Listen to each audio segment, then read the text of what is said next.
How's it going, guys? Alex here, and welcome to the Train Studio. This is where we film reviews and generally test stuff, do maintenance on the locos. I've got the our MP15 over here, a couple of other locos sitting around, just so that we can. It's a clean space away from the layout. As to why the layout is not currently being built, I have surgery tomorrow. It is the 31st of August today.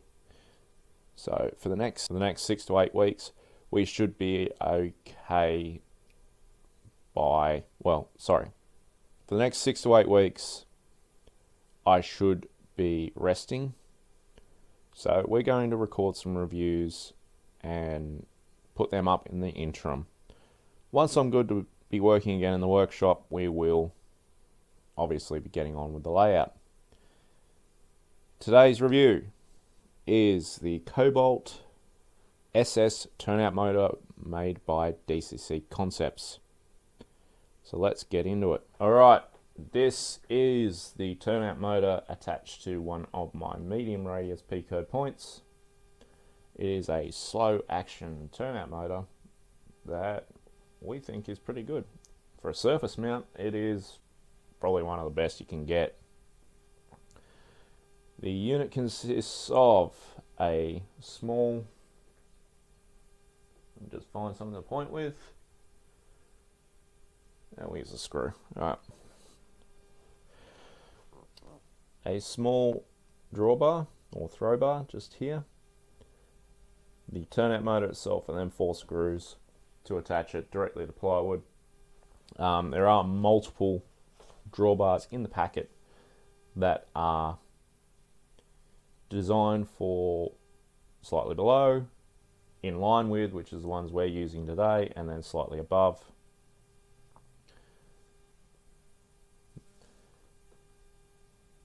How we install these is we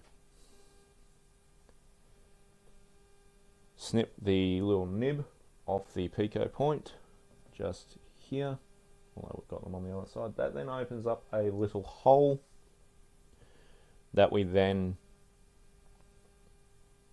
put the throw bar into, which then attaches to a little brass worm gear with a hole on the turnout motor, and then you attach the turnout motor to the baseboard. We found that to be the easiest way. No glue required, just screw it down. They are fairly reliable. I'll show you right now. That is turnout 1. It is currently in the reverse direction. As you can see, throws perfectly fine.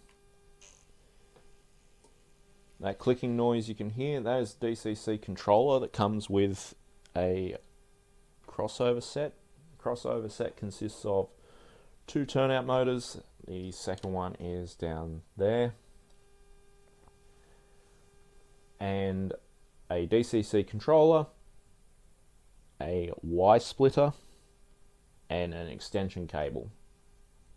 I haven't had use for the Y splitter in this setup. I've only got the extension cable.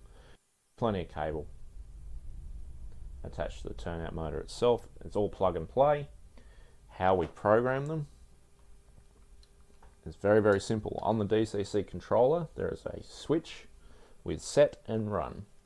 So to set a address, DCC address, you change one of the switches to set, and then on your cab, for us we use NCE here, you just press accessory, enter your cab number,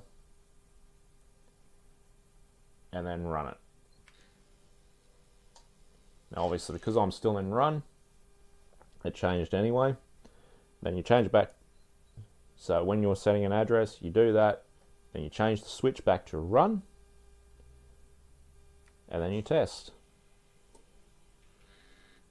As you can see, every time it's changed perfectly so far.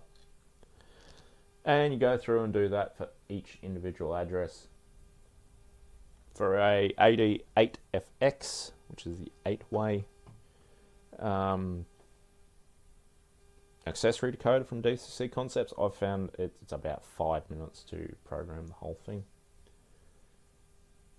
Alright, how well do these throw? Some of you that know this layout know that it is non-powered frogs. They're electrofrog points, but all the power comes through the switchblades. Therefore, if there was any issue with how far these throw, we would get stuttering from sound locomotives. We don't get any stuttering at all. We don't get any stuttering from DC locomotives, short wheelbase, whatever. So they throw perfectly fine. What we would say though is put them up on, have your turnouts on cork and raise these up on cork as well. Same throw bar, but it just allows a little bit more freedom of movement. We've found with the one down by this end, even though it's not doing it today, the throw bar of the point tends to get a little bit caught on the plywood. But that's because this being our test track, it is literally laid directly on plywood. Alright, so do they throw all the way? As we say, the power routes, let's show you. We've got our Ozcision 48 class here, and we're going to run it back and forth, and we will see whether or not it does so. So let's turn the sound on.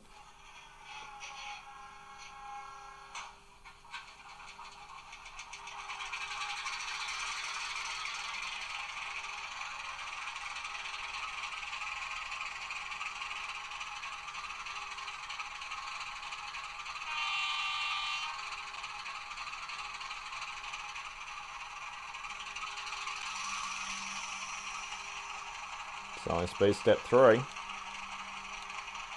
go very slowly.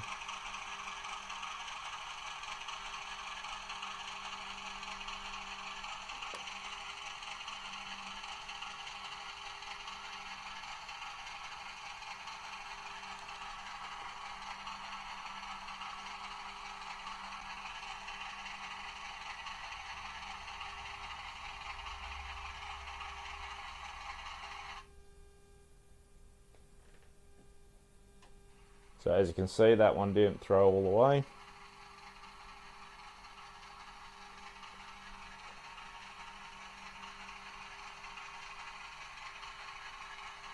And that's no fault of the turnout motor. That is literally it being laid directly on the plywood. So I'll just change direction.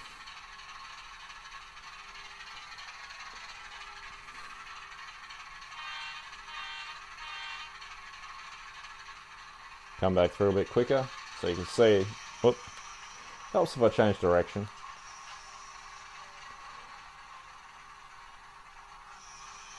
You can see that even at a decent speed, comes back through perfectly fine.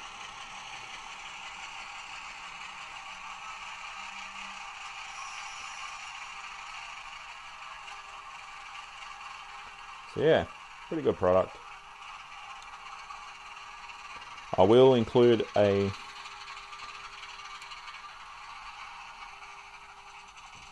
thank you 48, you can shut up now. I will include a link in the description for those of you that are interested in this product. Alright, so you've seen the DCC Concepts Cobalt SS turnout motor. Our opinion, it's a very good product. We're going to be using them on the indoor layout for our three-way points and our curve points because it's a little bit tight in there. So we'll be using them in conjunction with the working point rodding from DCC Concepts. So stick around, we will show you that at a later date. Alright guys, we'll catch you later.